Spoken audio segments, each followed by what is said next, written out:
Now you have a trip to China on the plan book. Potentially on the horizon, yes. Yeah. Do you have anything to share about that? The Harmony Foundation is... The Harmony Foundation is advertised for... let me back up a notch. Apparently, and I'm just learning this recently, the Chinese mayors who are appointed, not elected, have a requirement of 30 days training every 5 years or something, like to that benefit. And this is part of that program. And Harmony has sent, well, friends that I know of have gone to Abu Dhabi, to different places in the world to teach civic politics to some of these areas that are having some of those difficulties. The issues in China were different things, sustainable growth, that they haven't managed in the past, I guess, to some degree. And so there was this wish that Harmony was looking for some people interested in doing it. Actually, unbeknownst to me, our CAO just indicated we'd be interested in hearing more about this program, our CAO at the RD, by the way, and got a response that they'd be very interested in us getting involved because we're in this process right up to here with regional growth. And not only because we're in the process as set out by the province for regional growth strategy, but we had already for 2 years been into a regional sustainability strategy, and they are not one and the same. It's an interesting difference there. So they thought that would be useful if we could get involved in this program, and they are willing to pay half.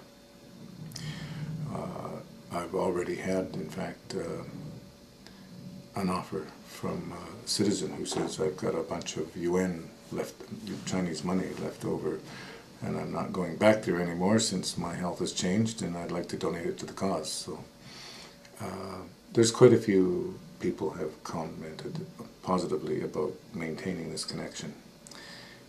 It seemed prudent at the time when I was told about this, and the RD board, 8 out of 9 said, absolutely, we need to do this.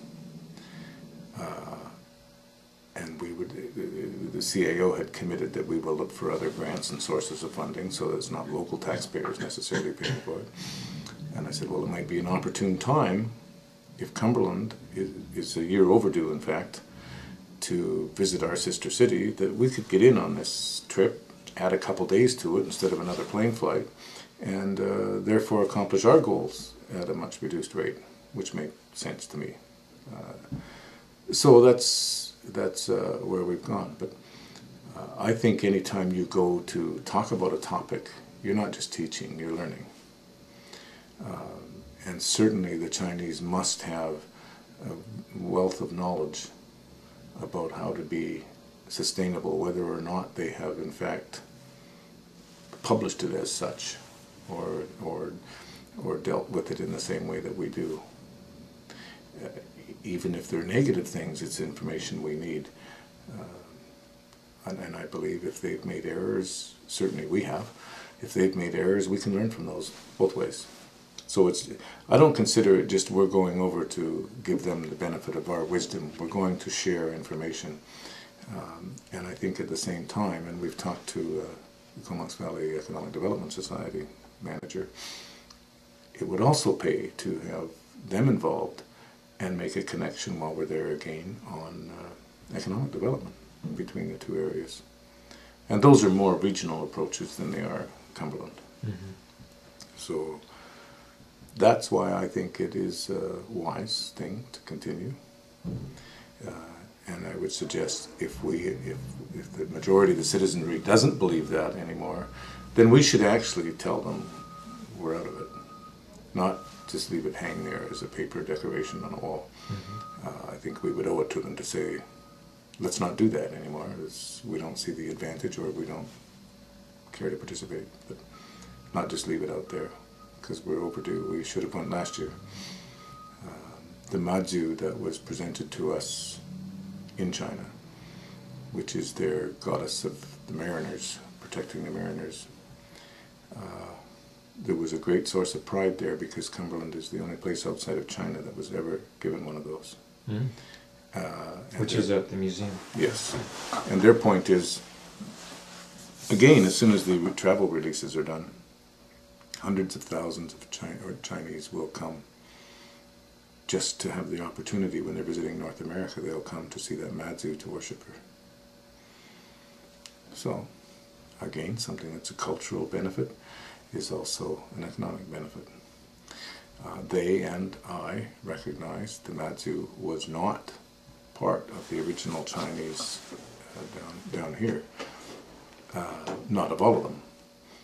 It's a goddess that was a real person who achieved this status of deity from the actions she did. But some of them have come from that area who would recognize or understand it. They didn't bring it here to Cumberland when they came here to mine coal, but it's still a general Chinese thing. So I think it's certainly not offensive to them or anything like that. Mm-hmm.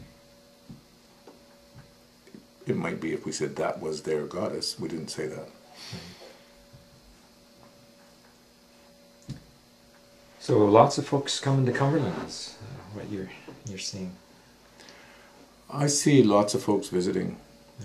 Yeah. Clearly being a tourist attraction for Chinese in particular. The other big Asian impact on us is Japanese, and they're very interested. We're anticipating a visit from the Japanese Consul General very shortly. He had to cancel out a little while ago because of an emergency back home. But Japan and China have been very, very interested in Cumberland's history and acknowledging that history.